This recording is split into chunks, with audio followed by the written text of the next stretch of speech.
Hello everyone, इस video में हम पढ़ेंगे ज्योग्राफी का क्लास 6 का chapter number 5 major domains of the earth. ठीक है, ये वीडियो पार्ट 2 है जिसमें हम ओशन के बाद का पढ़ेंगे, ओशंस का भी पढ़ेंगे। और उससे पहले पार्ट 1 में ये सभी चीज़ें हमने लिथोस्फीयर, हाइड्रोस्फीयर, इन सभी के बारे में पढ़ा था। कॉन्टिनेंट्स को एक एक करके एक्सप्लेन किया था। अगर आपको पार्ट 1 देखनी है तो उसकी लिंक आपको डिस्क्रिप्शन में मिल जाएगी, आप वहाँ से जाके देख सकते हैं। तो आज हम पढ़ते हैं ओशन, यहाँ से हमने छोड़ा था। जी हाँ, देखिए ओशन यानी समुद्र। अब हमने पढ़ा था कि जो हाइड्रोस्फीयर है वही क्या है, मेजर है। ठीक है, जो हमारा जो पूरा अर्थ है उसमें मैक्सिमम लगभग 70 से 71%, 70 to 80, 71% पानी है। ठीक है, इसके बाद देयर आर ऑल इंटरकनेक्टेड, जो भी वाटर बॉडीज़ हैं वो सभी इंटरकनेक्टेड होती हैं। The ocean water are always moving. The three chief movement of the ocean water are the waves, the tide and the ocean current. अब जो ओशन का जो मूवमेंट होता है उसमें 3 टाइप का मेन जो मूवमेंट होता है, चीफ मूवमेंट, जैसे वेव हो गई, टाइड्स हो गई और ओशन करंट हो गया। ठीक है, मतलब जो समुद्र है वो उसमें आपने देखा होगा लहरें चलती रहती हैं। ठीक है, हाई टाइड्स आती हैं, लो टाइड आती हैं, तो इन तीनों को मेजर बोला गया है। The 5 major oceans are, ocean जो है हमारे प्रशांत महासागर है। ठीक है, तो अलग अलग टाइप के हैं, जैसे पैसिफिक है, अटलांटिक है, इंडियन ओशन है, सदर्न ओशन है, आर्कटिक ओशन है। तो मेजर 5 ओशंस होते हैं। इन सभी के बारे में हम यहाँ पे डिटेल में देखेंगे। पैसिफिक ओशन क्या है, सबसे लार्जेस्ट है, जिसको हम प्रशांत महासागर बोलते हैं, जो कि 1/3 ऑफ द अर्थ में कवर किया हुआ है। मतलब अर्थ के लगभग 1/3 पार्ट को इसने कवर किया गया है। और ये जो मरीना ट्रेंच है, जो डीपेस्ट पार्ट होता है अर्थ का, जैसे समुद्र तल है, ये समुद्र है, समुद्र से नीचे। ठीक है, ये हमने देखा था ना कितना 11,000 कुछ फीट। ठीक है, 11,000 कुछ मीटर ये गहरा था। तो सबसे जो गहरा है मरीना ट्रेंच, जो कि कहाँ पर है, पैसिफिक ओशन के अंदर है। इसके बाद है the Pacific ocean almost circular in shape. ठीक है, ये जो पैसिफिक ओशन है वो कैसा है, सर्कुलर शेप में है। Asia, Australia, north and south America surrounded. ठीक है, जो पैसिफिक ओशन है इन सभी के आसपास है हमारा, ये सारे कॉन्टिनेंट्स भी इसी के आसपास हैं, Asia, Australia, north America, south America. ठीक है, इसके बाद है द अटलांटिक ओशन। फिर अटलांटिक नंबर 2 पे आता है। अटलांटिक सेकंड लार्जेस्ट है ओशन इन द वर्ल्ड। ये एस शेप का है। ठीक है, वो वाला कैसे था, जो सबसे बड़ा था वो सर्कल में है, सेकंड नंबर वाला एस शेप का है। ठीक है, it is flanked by the north and the south America on the west side and Europe end of Africa on the eastern side. तो इसके जो आसपास है, मतलब नॉर्थ में कौन है, साउथ अमेरिका, और वेस्ट में कौन है, यूरोप और अफ्रीका। ठीक है, ये इसके जो आसपास के जो कंटिनेंट हैं उनके बारे में बताया गया है। The coast line of the Atlantic ocean is highly indented. This irregular and indented coast line provide ideal location for natural harbour.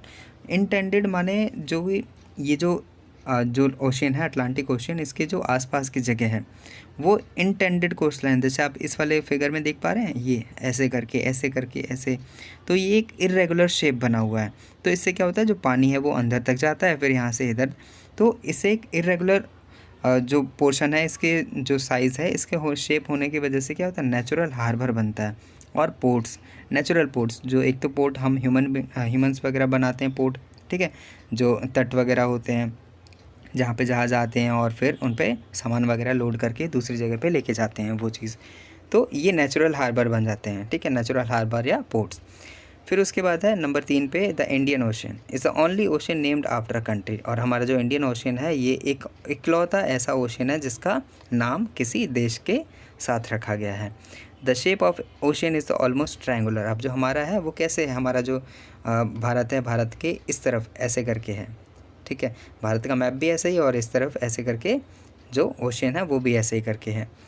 तो ये वी शेप, मतलब ट्रायंगुलर शेप में है। ठीक है, और एशिया में है पूरे में, in the west by the Africa, west में अफ्रीका में है इसके वेस्ट में अफ्रीका है और ईस्ट में ऑस्ट्रेलिया है। The southern ocean encircle the continent Antarctica and extend northward to the 60 degree south. अब इसके बाद में सदर्न ओशन जो है वो क्या है, encircle the continent of the Antarctica. जो सदर्न ओशियन है, जो अभी लास्ट वाला है, इसके सेकंड लास्ट है ये वाला, तो वो अंटार्कटिका को कवर करता है और नॉर्थ वर्ड में जाता है साउथ लैटिट्यूड की तरफ 60 डिग्री साउथ में। फिर उसके बाद आर्कटिक सर्कल। आर्कटिक ओशन, ठीक है। आर्कटिक ओशन कहाँ पे है? आर्कटिक सर्कल के अंदर है। And surround the north pole, ये नॉर्थ पोल को सराउंड करता है, मतलब इसके जो आसपास क्या है, नॉर्थ पोल के को पूरा सराउंड करके चलता है ये। It is connected with the Pacific ocean by the narrow stretch और the shallow water as a Bering strait. It is bound by the northern coast of the America and Eurasia, ठीक है। यहाँ पे भी जो आर्कटिक ओशन है इसके आसपास कौन कौन से हैं? नॉर्थ में नॉर्थ अमेरिका और यूरेशिया, यूरेशिया माने यूरोप और एशिया। इसके बाद है हमारा एटमॉस्फेयर। एटमॉस्फेयर क्या होता है? एटमॉस्फेयर में हम पढ़ा था ऊपर, जो सराउंडिंग जो मैक्सिमम जो मिक्सचर ऑफ गैसेस होता है वही क्या होता है? एटमॉस्फेयर है। This thin blanket of the air is an integral and important aspect of the planet. अब जो एटमॉस्फेयर है वो हमारे लिए बहुत ही ज़रूरी है, बोल सकते हैं बहुत ही इंपॉर्टेंट रोल प्ले करता है, ठीक है। It provide us air we breathe, ठीक है। पहली चीज़ तो ये है कि ये हमें हवा प्रोवाइड करता है, जो जैसे ऑक्सीजन वगैरह, तो जिनसे हम ब्रीथ कर पाते हैं। और प्रोटेक्ट करता है us from the harmful sun rays, जो सन की यूवी रेज होती हैं। यूवी माने अल्ट्रा वायलेट, यूवी मतलब क्या होती है? अल्ट्रा वायलेट, ठीक है। जो सूरज की ये हार्मफुल किरणें होती हैं जिनसे ये एटमॉस्फेयर हमें हेल्प करता है इनसे बचाने में। द एटमॉस्फेयर जो है हाइट से, मतलब समुद्र तल से कितना ऊपर तक फैला हुआ है? 1.6 किलोमीटर, लगभग 1,500 किलोमीटर तक, 1.6, ठीक है। उसके बाद ये 1600 किलोमीटर है। The atmosphere is divided into 4 layer based on the composition, temperature and the other properties. जो अर्थ है, जो एटमॉस्फेयर है, इसको 5 लेयर्स में बांटा जाता है, ठीक है। ये 5 लेयर्स आप यहाँ पे देख पा रहे होंगे, जैसे ट्रोपो, स्ट्रेटो, मीजोस, थर्मो, एक्सो, ठीक है। ये सारे स्फेयर्स हैं, 5 स्फेयर्स हैं। इनको भी हम अभी एक एक करके पढ़ेंगे इनके। देखिए, these layer starting from the earth surface is called troposphere. Earth की सरफेस जो है बिल्कुल जो ज़मीन से सटा हुआ है, ये वाला देखिए, ये ट्रोपोस्फेयर कहाँ है? बिल्कुल ज़मीन के पास में, ज़मीन के पास में, तो ये है ट्रोपोस्फेयर। फिर उसके बाद स्ट्रेटोस्फेयर, ठीक है। स्ट्रेटोस्फेयर के बाद में क्या होता है? मीजोस्फेयर, फिर मीजोस्फेयर जहाँ पे रॉकेट वगैरह तक जाती हुए, फिर है थर्मोस्फेयर, फिर एक्सोस्फेयर। एक्सोस्फेयर के बाद में क्या होता है? स्पेस आ जाता है, अंतरिक्ष, ठीक है। तो मेन चीज़ यहाँ पे यही है, the atmosphere is composed mainly of the nitrogen. अब जो एटमॉस्फेयर में सबसे ज़्यादा गैस कौन सी पाई जाती है? नाइट्रोजन है, ठीक है। Which make up to 99% of the clean dry air, और नाइट्रोजन 78%, ठीक है। ऑक्सीजन 21% होती है, और फिर उसके बाद थोड़ी थोड़ी गैसेस कौन कौन सी? CO2, आर्गन और अदर कंप्राइजेस ओनली 1%, ठीक है। Oxygen is the breath of the life, while nitrogen help in the growing of the living organism. Nitrogen वगैरह जो हमारे प्लांट पौधे होते हैं, हमने साइंस में पढ़ा था, जो नाइट्रोजन उनके लिए हेल्पफुल होती है। कार्बन डाइऑक्साइड तो present the minute amount is important as it absorb heat radiation by the earth. अब जो कार्बन डाइऑक्साइड होती है वो भी इम्पॉर्टेंट है। ये क्या करती है? जो हमारे अर्थ में हीट रेडिएशंस होती हैं उनको एब्जॉर्ब करती है। मतलब जब सूरज, जैसे दिन में गर्मी होती है, सूरज की किरणें आती हैं अर्थ के ऊपर, तो फिर क्या होता है? ये कार्बन डाइऑक्साइड जो होती है ये उसको एब्जॉर्ब कर लेती है, जो हीट वेव्स होती हैं उनको एब्जॉर्ब कर लेती है। It is also essential for the growth of the plant. CO2 plants भी यूज़ करते हैं। The density of the atmosphere varies with the height. जो एटमॉस्फेयर की डेंसिटी है वो हाइट पे डिपेंड करते हुए, जैसे जैसे हम ऊपर जाते हैं वो वैसे वैसे बदलती जाती है। अब देखिए, maximum at the sea level and decrease rapidly as we go up. अब जो ज़्यादा जो डेंसिटी है वो कहाँ पर होती है? सबसे लो लेवल पे, ठीक है, सी लेवल पे। फिर उसके बाद जैसे जैसे हम ऊपर जाएंगे वैसे वैसे डेंसिटी कम होती जाएगी। You know that the climber experience problem in breathing due to this decrease in the density of the air, ठीक है। अब जैसे पहाड़ों के ऊपर जो भी चढ़ते हैं, शेरपा वगैरह जो होते हैं, वो जब क्लाइंबिंग करते हैं तो क्लाइंबिंग करते वक्त उन्हें ऑक्सीजन की कमी महसूस होती है। तो ये इसी वजह से होता है, क्योंकि जैसे जैसे हम हाइट बढ़ाएंगे तो डेंसिटी कम होती जाती है। अब डेंसिटी कम होगी तो वहाँ पे क्या, ऑक्सीजन की मात्रा भी कम होती जाती है। इसी वजह से उनको ऑक्सीजन सिलेंडर लेके चलना होता है, ठीक है। The temperature also decrease as we go up. जैसे जैसे हम ऊपर बढ़ते जाते हैं तो टेम्परेचर भी कम होते जाता है, मतलब ठंड बढ़ती जाती है। The atmosphere exert pressure on the. अब जो एटमॉस्फेयर है वो हमारे ऊपर प्रेशर भी एग्जर्ट करता है। एक मिनट देखिए, they have to carry oxygen cylinder, ये हो गया, ठीक है। The atmosphere exert pressure on the earth, this varies from place to place. Some areas experience high pressure and some areas experience low pressure, air moves from high pressure to low pressure, ठीक है। अब जो हमने wind के बारे में भी पढ़ेंगे, जो हवा जो आती है, जो टॉर्नेडो वगैरह जो तूफ़ान आते हैं वो क्यों आते हैं, जब low tide, low pressure create होता है। हमेशा कोई भी चीज़ है वो हाई से लो की तरफ बढ़ती है, ठीक है। हाई है तो हाई के बाद लो जाएगी, जहाँ लो प्रेशर हुआ, ठीक है, तो वहीं पर हवाएं ऐसे करके आएंगी और वहीं पे हवा चलने लगेगी और फिर तभी तूफ़ान वगैरह आता है। इसके बाद हमारा लास्ट है ये बायोस्फीयर। बायोस्फीयर क्या होता है, लाइफ, ठीक है, the domain of the life. Biosphere क्या है, एक narrow zone of the contact between the land, water, air. यहाँ पे तीनों चीज़ें आते हैं, ज़मीन, पानी, हवा, ठीक है। In this zone that life that is unique to this planet exist. There are several species of the organism that vary in size from microbe and bacteria to the huge mammal.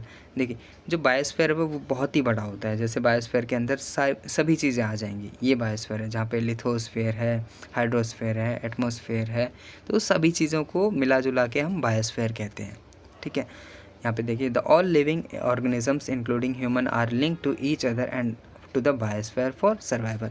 अब हम लोग भी, चाहे animal हो चाहे human हो, सभी inter related हैं, ठीक है, इंटरलिंक्ड हैं, एक दूसरे के ऊपर डिपेंडेंट होते हैं। The organism in the biosphere में ब्रॉडली भी divided into plant kingdom and the animal kingdom. अब बायोस्फीयर के अंदर हम एनिमल हैं कुछ, मतलब ह्यूमंस भी हैं, अब ह्यूमंस को भी एनिमल की तरह ट्रीट किया जाता है, ठीक है, तो ह्यूमन बींग्स हैं। और तो यहाँ पे दो प्लांट किंगडम होता है और एनिमल किंगडम होता है। The three domains of the earth interact with each other and affect each other in some ways of the or the other. For example, जैसे अब क्या हम जैसा बताया कि हम तीनों लोग, मतलब हम सभी इंटर रिलेटेड हैं, हमारे जो एनवायरनमेंट है उससे, हमारे जो एनिमल्स हैं उससे, अब जो हमारे ह्यूमंस हैं उससे, ये तीनों लोग क्या हैं, तीनों चीज़ें इंटर रिलेटेड होती हैं। अगर कोई सा भी अफेक्ट होता है, कोई सा भी ख़राब होता है तो पूरी साइकिल बिगड़ जाती है, ठीक है। तो देखिए यहाँ पे जैसे एग्जांपल दिया, for cutting of the trees, अगर हम पेड़ पौधों को काटेंगे, ठीक है, हमें लकड़ी की ज़रूरत पड़ेगी, तो हम लैंड वगैरह क्लियर करेंगे। Lead to fast removal of the soil from the slopes. Similarly earth surface में भी change due to the natural calamities like earthquake. तो जैसे जैसे हम पेड़ पौधे काटते हैं वैसे वैसे ग्लोबल वार्मिंग बढ़ती है, मतलब पेड़ पौधे कम होंगे तो जीव जंतु और कम होंगे, ठीक है। तो ये सभी चीज़ें इंटर रिलेटेड होती हैं। अगर वो चीज़ें कम होंगी तो फिर नेचुरल क्लेमिटी, जो प्राकृतिक आपदा जो आती है, ठीक है, कहीं बाढ़ आती है, कहीं कुछ आता है, तो ये इसी वजह से आता है, जो डिस्टर्बेंस क्रिएट होता है इसी वजह से। सिमिलरली अर्थ सरफेस में भी change due to the natural calamities, ठीक है, जैसे अर्थक्वेक होता है। For example there could be submerge of land as happened to the case of the tsunami, ठीक है, कहीं पे सुनामी आ गई तो वहाँ पे ज़मीन डूब जाती है। जैसे part of the Andaman Nicobar island were submerge under water. इसके जो अंडमान निकोबार है उसके कुछ पार्ट जो है, कुछ भाग जमा हो, मतलब उसके अंदर डूब चुका है। Discharge of waste material into the lake. अब जो हम केमिकल वगैरह, हमारी इतनी बड़ी जो फैक्ट्री वगैरह होती हैं वहाँ से वेस्ट जो निकलता है वो हम समुद्र के अंदर फैला देते हैं, या नालों, बड़े बड़े नाले हैं तो इनमें जाता है, नदियों में। तो जो लोग एक्वेटिक जो प्लांट्स हैं या एनिमल हैं उनको भी इफेक्ट होता है, ठीक है। It also damage other form of life. फिर है उसके बाद एमिशन, जो अभी आपको बताया कि इंडस्ट्रीज़ हुए, थर्मल पावर प्लांट हुए, ठीक है, व्हीकल हुए, पॉल्यूशन हुआ, तो ये सभी चीज़ें इफ़ेक्ट कर रही हैं, हमारे जो वातावरण है उसको इफ़ेक्ट करती हैं।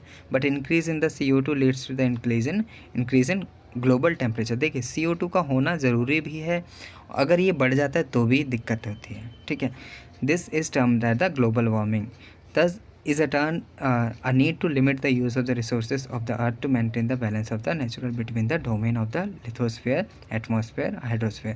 तो हमें ये क्या करना चाहिए, हमें एक बैलेंस क्रिएट करके चलना चाहिए। अगर ये बैलेंस बिगड़ जाता है तो ही क्या होता है, नेचुरल क्लेमिटी वगैरह आएंगी, आपदा आएंगी, तो ज़्यादा दिन तक फिर अर्थ सर्वाइव नहीं कर पाएगी, ठीक है। तो ये चैप्टर के बारे में हमने अभी पढ़ा, अर्थ, एटमॉस्फेयर, लिथोस्फेयर, हाइड्रोस्फेयर।